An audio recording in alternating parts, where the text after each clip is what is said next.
వ్యవస్థలు నిర్మాణం చేద్దామనే సంకల్పంతో ఎవరైనా రాజకీయాల్లోకి వస్తారని, కానీ వ్యవస్థల్ని నాశనం చేయడమే లక్ష్యంగా గొడ్డలి పార్టీ నేత పనిచేస్తున్నారని వైసీపీ అధినేత జగన్ ఉద్దేశించి కీలక వ్యాఖ్యలు చేశారు సీఎం చంద్రబాబు.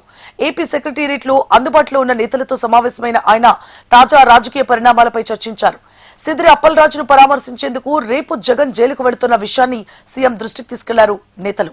ఈ సందర్భంగా వైసీపీని ఉద్దేశించి హాట్ కామెంట్స్ చేశారాయన. వ్యవస్థల నిర్మాణం చేసేవాళ్లు చట్టాలను గౌరవిస్తూ వాటికి లోబడి నడుచుకుంటారని, గొడ్డలి పార్టీ నేతలకు చట్టాలంటే గౌరవం లేదంటూ విమర్శించారు.